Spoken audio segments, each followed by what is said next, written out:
और आपने भी ये नहीं कहा कि बड़ा गांव में आप क्यों नहीं घुस सकते, आपने भी नहीं रोका। तो जो नियम बड़ा गांव के लिए है वही नियम कल्याण बिघा के लिए भी है। ये अलग नियम का है, बता रहे मुझे कह लीजिए सर, कल्याण बिघा में हम क्यों नहीं जा सकते ये बता दीजिए, और कुछ नहीं, हमको लिख के दे दीजिए। आपकी बात का जवाब एज पर ला सर, ये एसेस करना हमारी ड्यूटी भी है, रिस्पॉन्सिबिलिटी भी है, और ये मेरा पावर भी है। ठीक है कि जो सुरक्षित कार्यक्रम आपने हमें घोषित दिया है, लिख करके भी दिया, जिसकी अनुमति भी प्रशासन ने दी है आपको, कि वो सही तरीके से संपन्न हो, आपका सही रूट जो है वो निर्धारित हो जी, और सुरक्षित जो है सारा कार्यक्रम हो सर। आप तो प्लीज आपके सहयोग के लिए धन्यवाद सर। बस किस कानून के तहत आप हमको कल्याण बिघा जाने के लिए रोक रहे हो, लिख के दे दीजिए। मैं क्या कह रहा हूँ, आप समझ लिख के दे दीजिए, यही समझ बात लीजिए, लिख के दीजिएगा ना। आपने फिर वहाँ क्यों लिखा था, फिर जैसे श्रम कल्याण में आपने परमिशन दिया, यह सभा है वहाँ, हाँ तो सभा है, तो आप वही करिए ना। क्या है आप पीछे का आप नहीं रोक दीजिएगा,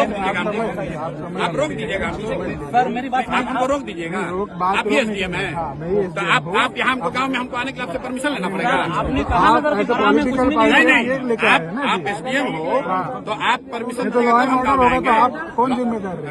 अरे आप लॉ एंड ऑर्डर के यहाँ पुरोधा बन रहे हैं, हम पिछले गांव में गए थे, लॉ एंड ऑर्डर नहीं हुआ, तो उसका भी आपने सूचना नहीं दिया, दिया। आ ही रहे थे, आप वहाँ नहीं पकड़े, वहाँ क्यों नहीं रोके? आपके जिला अध्यक्ष से अरे सुनिए, ये सुनिए नहीं रुकिए, बताइए अभी आपको ज्यादा सुनिए, मुख्यमंत्री के जिला में एसडीएम हो गए हैं तो राजनेता मत हम नहीं बन रहे, मत बनिए, बन रहे हैं, मैं सुन रहा हूँ आपके बारे में। आप किस अधिकार के तहत हमको किसी गांव में जाने के लिए रोकना है वो लिख के दे दीजिए, लिख के दीजिए, आपका परमिशन लिख के दीजिए। राष्ट्रपति शासन है क्या? गाँव में जाने के लिए परमिशन हो, गाँव में जाने के लिए गाँव में नहीं जा सकते हैं, आप मालिक हो, दिखाइए कंप्लेन। अरे भाई पूछ लीजिए, नहीं दिखाइए कंप्लेन,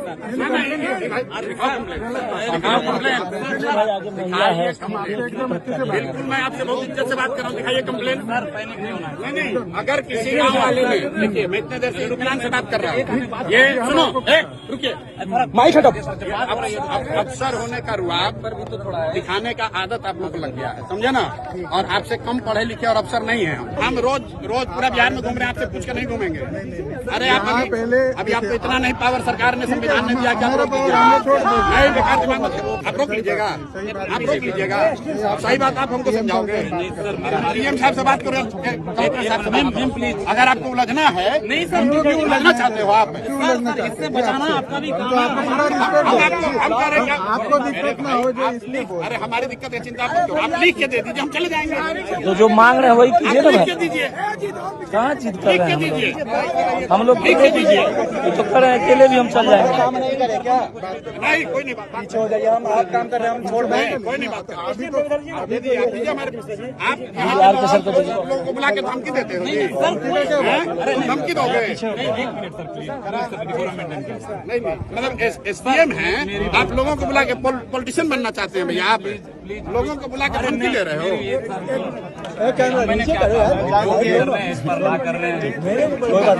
लॉ ब्रेक करने वाले लोग नहीं है, अरे मेरे भाई हम लोग लॉ ब्रेक करने वाले लोग नहीं है। सर ये बताइए, हमको रोकना होता था, हम बिहार शरीफ में रोक देंगे, आपके रोकने से रुकेगा? नहीं तो हम बोल रहे हैं ना, आपके रोकने से रुकेगा? आप तो बड़े नेता है ना, सीधे पॉलिटिशियन आप हम बिहार के साधारण लड़के हैं, और आप जब भी प्रशासन में आए हो कि प्रशासन को पता चलाया, फिनांस से रहो, फिनांस से रहो,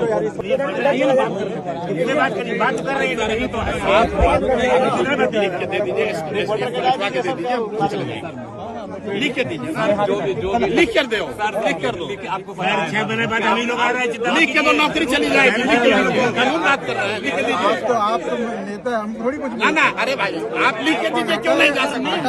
भैया किस कानून के तहत रोक रहे हैं?